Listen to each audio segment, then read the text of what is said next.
उन्होंने जैसे ही प्रार्थना की, शंकर जी कहते हैं, बोले आओ तुम अब आ जाओ, क्योंकि तुम्हारे बिना हमारा भी कैलाश, स्वर्ग, वैकुंठ सब सुना है।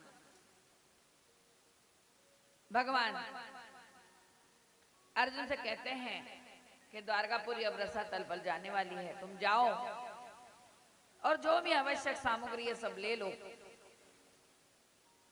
उनकी आज्ञा मानकर जैसे ही वो जाते हैं अर्जुन, उनकी आज्ञा को शिरोधार्य करके वो जाकर और वहां से सब कुछ लेकर आते हैं, सबको निकालने का प्रयास करते हैं।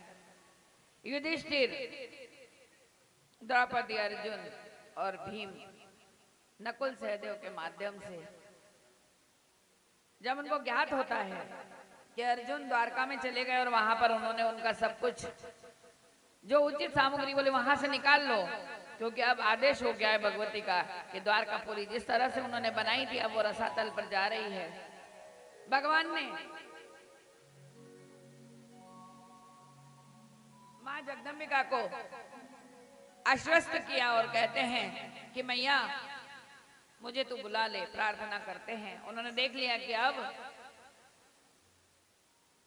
ये हम कहते हैं ना कि जब उनकी व्यवस्था थी तब भगवान ये सोच रहे थे, अर्जुन जब द्वारकापुरी गए, इधर युधिष्ठिर ने भी सोचा कि हमें भी अब अंतिम प्रयाण करना है, तो हम जाकर अपने माता पिता से मिलकर आए, अपने तात ऋषि से मिलकर आए। जब वो वहां जाते हैं और जाकर उन्हें पता चलता है कि वो तो वन में हैं, तो वन में जब उनने धृतराष्ट्र, कुंती, गांधारी से जब मिलते हैं तो धृतराष्ट्र उनसे कहते हैं कि बोले बता, तूने जिसके आशीर्वाद से ये समूचा युद्ध जीता, आज तेरी वो भगवती जिस समय मेरे बच्चे मृत्यु को प्राप्त हुए थे अघायल अवस्था में, उनके मुख से क्या शब्द निकले, क्या तेरी भगवती मुझे वो दिखा सकती है, मुझे वो शब्द सुना सकती है? धर्म के ज्ञाता युधिष्ठिर ने सोचा कि ताजश्री, आपकी अगर ऐसी इच्छा है, मेरी तो कोई इतनी तपस्या नहीं है, इतना साधन नहीं है कि मैं उस भगवती को यहाँ बुलाने पर विवश करूं, लेकिन कहते हैं कि भावना से जो बुलाता है उसके पास वो भगवान चला जाता है। वो शक्ति मैं प्रार्थना कर रहा हूं, अगर उसको आपको दर्शन देना है तो अवश्य आएगी। जैसे उन्होंने ये बात कही तो उन्होंने कहा बुला। फिर युधिष्ठिर ने अपने भाइयों के साथ उस भगवती का अनुसरण किया कि मैया आज इस भक्त की लाज तेरे चरणों पे है, मैं कुछ नहीं जानता और तुझे आना पड़ेगा, क्योंकि भक्त बुलाते तो दौड़ी चली आती है। आज तेरा ये बेटा जीवन में पहली बार तुझे से कुछ मांग रहा है, और वो भी अपने लिए नहीं, ताजश्री के लिए, कि इनकी ये इच्छा है कि मैं अपने प्राण त्यागूं उसके पहले कुरुक्षेत्र के युद्ध में जो मेरे 100 पुत्र और मेरे जो नाते रिश्तेदार जो मृत्यु को प्राप्त हुए, उनके मन में क्या इच्छा थी। जब उन्होंने ये बात कही, भगवती आती है, शंख चक्र गदा पद्म लेकर सिंह पर सवार होकर वो अष्टभुजा का दिव्य रूप धारण करके जब उनके समक्ष उपस्थित हुई, भगवती ने सिर्फ ऐसा ही वरदहस्त किया तो उनकी जो चक्षु है, आंखें, उसमें ज्योति स्फुरित हुई और उन्होंने पूछा, वत्स तू क्या चाहता है बता। उन्होंने कहा, माँ तुम्हारे चरणों में प्रणाम में तब करूंगा जब मेरे पुत्रों के मुख से निकला हुआ अंतिम शब्द मुझे सुनाई देगा। अहंकारी जीव का हमेशा सर्वनाश होता है। धृतराष्ट्र का जो अहंकार और जो कुर्सी का उसका नशा था, उसने उसके समूचे परिवार का नाश कर दिया था। कितनी युक्तियां बनाई, उसको जब एक एक स्वप्न की बाती उसके आंखों के समक्ष जब सारे दृश्य दृष्टिगोचर होने लगे कि उनका पांडवों का वनवास बढ़ाने के लिए कि उनको सुई के नोक के बराबर में जमीन देना नहीं चाहता था, भगवती के समक्ष वो सारी व्यवस्था वो कबूल करते। कहते भगवती उस समय मैंने जब कहा तब दुर्योधन ने गायों को सताना प्रारंभ कर दिया और गायों को मारना हकालना प्रारंभ कर दिया। गाय रंभाती हुई, गाय रंभाती है ना, माँ माँ आवाज लगाती है। वो गाय जब माँ माँ करने लगी, अर्जुन ने सोचा कि अगर इन गौ माता की रक्षा के लिए मुझे अगर फिर से 14 वर्ष अगर जाना पड़े तो मैं हंसते हंसते चला जाऊंगा, लेकिन गौ माता के ऊपर कभी भी आंच नहीं आने दूंगा। आज कई ऐसे परिवार हैं जिनके घर में गौ ग्रास नहीं निकलता। अगर गौ ग्रास नहीं निकलता तो हम वैतरणी पार कैसे करेंगे? मरने के बाद हमारी सारी व्यवस्थाओं को संपन्न करने वाली वही गौ माता है जो वैतरणी नदी से हमें पार करती है। ये वैतरणी नदी वही रक्त, मज्जा, मलमूत्र, कफ इससे भरी हुई रहती है। एक तरफ भगवान के पार्षद बैठे रहते हैं और एक तरफ यम के दूत बैठे रहते हैं। वो कहते हैं तूने अपने जीवन में अगर सच का साथ देकर काम किया है तो इस नौका पर बैठ जा और वैतरणी नदी पार कर ले, और अगर तूने अपने जीवन में कोई भी अच्छा कर्म नहीं किया तो तू धक्का दे देते हैं उसको उस वैतरणी नदी में।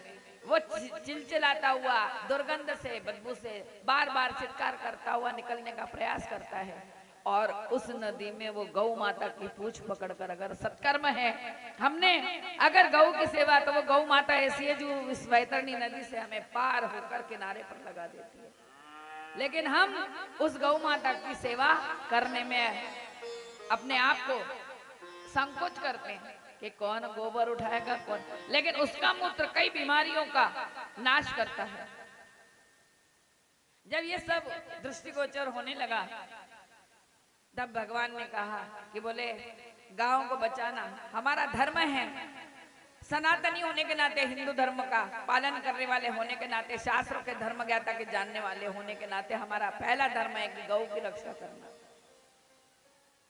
अर्जुन ने कहा कि इनके लिए मैं बार बार वनवास में जाता हूं। जब दुर्योधन ने कहा कि अभी तुम्हारे वनवास के, अज्ञातवास के दिन शेष है, अब तुम फिर से 12 वर्ष के वनवास में जाओ, तो श्री कृष्ण ने कहा कि इनका 14 वर्ष 6 महीने 11 दिन और 28 पल, इतना समय इन्होंने पूरा कर लिया है। मतलब तुम्हारी जो अवधि थी उससे भी ज्यादा समय इन्होंने व्यतीत कर दिया है, तो इसलिए इनको आजाद किया जाए। धृतराष्ट्र ने कहा हाँ माँ। जब भगवान उनकी गलतियों को उनके समक्ष बताता है ना और कहता है तुमने ये दूध और पानी का मानी जब करता है, तब मनुष्य सोचता है कि मैंने ऐसा क्यों किया। लेकिन अब पछताने से कुछ नहीं होगा। भगवती वो चक्षु से प्रदान करती है और कहती है कि देख ले, वो समूचे युद्ध भूमि का जो दृश्य है उसके आंखों के समक्ष दृष्टिगोचर होता है और वो देखता है। दुर्योधन, दुशासन, उसका शकुनी मामा, ये सब के सब जब सोचते हैं, देखते हैं, तो क्या कि अगर पिताजी आपने बाल्य अवस्था से हम भाइयों को प्यार से सींचा होता, हम भाइयों में एकता करी होती, हम भाई अगर प्रेम से रह रहे होते, तो आज हमें इस तरह से मृत्यु को प्राप्त नहीं होना पड़ता।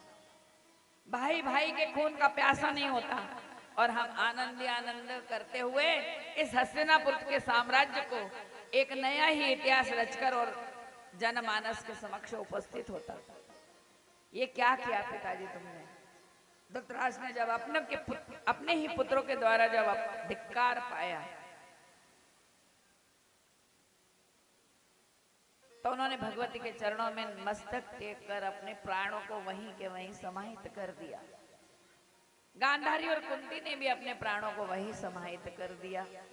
वो भगवती उनको अपने आश्रय में लेकर जब आगे विदुर जी के पास गए, अंतर्ध्यान हो गई। विदुर जी के पास गए तो विदुर जी ने कुछ न कहते हुए उनसे हाथ जोड़कर प्रार्थना की कि अब मुझे कोई कार्य नहीं करना है। यथा राजा तथा प्रजा बोले अब मैं भी मुक्ति चाहता हूँ, और विदुर जी भी मोक्ष को प्राप्त हुए। भगवती के कृपा प्रसाद से वो सब के सब जीव स्वर्ग के वासी हुए, लेकिन उनके जीवन के जितने भी कर्म थे वो सारे कर्म उनको वहां भुगतने पड़े। युधिष्ठिर जब हस्तिनापुर आए, उन्होंने कहा मेरा भी मन नहीं लग रहा। उन्होंने अपने पुत्र परीक्षित को राज्य सौंपा। परीक्षित का पुत्र जन्मेजय, उसे नारद मुनि अपने मुखारविंद से ये श्रीमद् देवी भागवत का नवान्न पारायण करवा रहे थे। जब ये सारे हिमालय की ओर निकल गए, अर्जुन जब कृष्ण के समीप पहुंचे, कहते हैं कि जब द्वारकापुरी रसातल पर चली गई, उस समय जब कृष्ण अर्जुन इन सब लोगों को लेकर आ रहे थे तो बीच में अहिरों ने इनके सारे वैभव छीन लिए। जो अर्जुन की धनुर्विद्या की इतनी तारीफ की जाती थी कि इसके जैसा कोई धनुर्धर इस जगत में नहीं है, था एकलव्य। लेकिन उसमें गुरु ने दृष्टता की कि उसके दाहिने हाथ की तर्जनी उंगली का अंगूठा मांग कर उससे जैसा और कोई धनुर्धर नहीं। लेकिन अर्जुन को वचन दे दिया था गुरु ने, अपने एकलव्य के साथ कपट किया, उसका परिणाम उनको भोगना पड़ा कि वो उस कुरुक्षेत्र में मृत्यु को प्राप्त हुए और उनके पुत्र को शापित जीवन जीना पड़ा। हम कहते हैं हम अपना मनमाना आचरण करके अपने स्वार्थ को सिद्ध करने के लिए कई प्रकार की गलतियां कर जाते हैं, लेकिन उस गलतियों को करते समय भूल जाते हैं कि हमने जो बोया है हम वही तो काटेंगे। हम अगर दूसरों का अधिकार छीनकर, दूसरों की व्यवस्थाओं को अंगीकार करके अगर हम बड़े बनेंगे तो हम कभी भी यशवर्ती और धर्मात्मा नहीं बने। हमें जो हमने किया है उसका भुगतान यही करण युग में भोगना पड़ेगा, क्योंकि यही कलयुग है। युधिष्ठिर निकलने को हुए इधर, अर्जुन की जितनी भी थी, कहते ना भगवान की कृपा जब मनुष्य के ऊपर से हट जाती है, जब उसकी शक्ति की कृपा जब उसके ऊपर से हट जाती है तो उनके मुखमंडल के जितने भी तेज होते हैं, पूजा पाठ का एक तेज होता है, जो भव्य ललाट पर हम जो कुमकुम लगाते हैं उसकी भी एक गरिमा होती है। वो ऐसा हमारे मुखमंडल जिस तेज से, उसकी पूजा भक्ति से जो तेज हमारे मुखमंडल पर दिखाई देता है वो भी विलोपित हो जाता है जब उसकी कृपा हमसे हट जाती है। अर्जुन का सारा तेज क्षीण हो गया जब वो आया। उसने देखा वही बहेलिया ने, जब कृष्ण उस कदम्ब के वृक्ष के ऊपर ऐसा पैर लगाकर बैठे थे, उनका ये तलवा, उसने ये सोचा कि ये हिरण है। पीला पीतांबर पहने हुए जब कृष्ण बैठे हुए थे, उसने वहीं पर वो तीर चला दिया। वो सीधा उनके पैर के तलवे में जाकर लगा और उनके मुंह से निकला माँ। जैसे उन्होंने जोर से माँ कहा, वो बहेलिया घबरा गया और जाकर कहता है प्रभु मेरे हाथ से ये क्या हुआ? तो बोले बेटा तेरे हाथ से कुछ नहीं हुआ, मैं तो यही चाहता। कहते विधान जो ईश्वर है वो कभी भी कारण नहीं बनता, जो भी बनता है वो सब हमारे कर्म के आधार पर बनता है। जैसे ही उसने अपने कार्य को करने की, उन्होंने कहा प्रभु मैंने आपको मरणासन्नावस्था तक पहुंचा है, इसका मैं दोषी हूं, मैं पापी हूं, मेरा उद्धार कीजिए, मैं क्या करूंगा? वो कहते हैं नहीं मुझे अब इसकी कोई आवश्यकता नहीं है, ये कहकर और वो वहां से विलोपित होने के लिए माँ जगदम्बिका का संपूर्ण विग्रह उनके समक्ष उपस्थित होता है और अपने उस पुरुष तत्व का त्याग करके शिव पार्वती बनके वो फिर वहां जाते हैं और एक अंश से राधा के साथ वो गोलोक में जाते हैं। गोलोक में जाने के बाद जब उन्हें बहुत तेज भूख लगती है तो वो कहते हैं कि राधा मुझे भूख लगी है। तो राधा जो गोलोक में दूध की नदियां बहती हैं, उसी गोलोक में राधा उन्हें अपने इस अंजुल में भरकर दूध प्राशन कराती है और उसी गोलोक में गंगा, जो गंगा अंशुमन के पुत्र भागीरथ ने तपस्या करके, जिस गंगा ने कहा था कि जब तक भोलेनाथ मुझे इस धरा पर नहीं बुलाएंगे तब तक मैं नहीं आऊंगी, वो गंगा स्वर्ग में भागीरथ की तपस्या से प्रसन्न होकर, जब उनके वेग को कोई भी सहन करने वाला नहीं था, वो गंगा को महादेव को राजी किया जाता है और वो अपनी जटाओं को खोलकर गंगा को अपने, कहते हैं ना एक रूप से गंगा भी उनकी पत्नी थी, उसे अपने जटाओं में बांध कर और उनको रख लेते हैं। गंगा पूरे प्रवाह से जनमानस को पवित्र करते हुए दसों दिशाओं में अपना आवरण फैलाती है। जब गंगा, सरस्वती और लक्ष्मी ये तीनों भगवान की पत्नियां जब वहां पर बैठी हुई थी अंतपुर में, तब भगवान नारायण ने उनसे कहा, इन लोगों में आपस में विवाद होने लगा और जब वहां से जब गंगा आई, गंगा को देखकर भगवान के चेहरे पर मंद मुस्कान आई। मंद मुस्कान जैसे उन पर आई तो सरस्वती और लक्ष्मी देखकर कि आज प्रभु गंगा को देखकर अति प्रसन्न हुए, क्या कारण है? इन लोगों में आपस में द्वंद्व युद्ध प्रारंभ हुआ। उस द्वंद्व युद्ध को भगवान ने वहीं शांत करके इन दोनों को जलव्रत कि कली के अंत में तुम्हें अब इस मृत्यु लोक में रहना है। गंगा अपने इस आवरण को छुपाकर और विष्णुपति नाम से भगवान के श्री चरणों में गोलोक में जाकर और विलोपित हो गई। अपने कार्य को साधन करने के लिए जब ब्रह्मा जी, शिव और नारायण जब तत्र सर्वत्र ढूंढते हुए जब आए, गंगा राधा विरह कतार हुई गंगा गंगा नाम से पुकारने लगी, क्योंकि राधा जब महारास का उन्होंने आयोजन किया था, उसमें जब गंगा उनके साथ थी, ये कार्य उन्होंने अच्छी तरह से देख लिया। प्रभु आज सुबह से उनके चेहरे पर मुस्कुराहट नहीं थी। जब गंगा को देखकर प्रभु के मुखमंडल पर हंसी आई तो उन्होंने हंसने का कारण पूछा। गंगा को उन्होंने अपने चरणों में छुपा लिया। राधा विरह कतार हुई कि गंगा तुम्हें दिखना पड़ेगा। योग माया में प्रवीण गंगा जानती थी कि अगर मैं राधा के समक्ष उपस्थित हुई तो राधा मुझे पूरा पी जाएगी।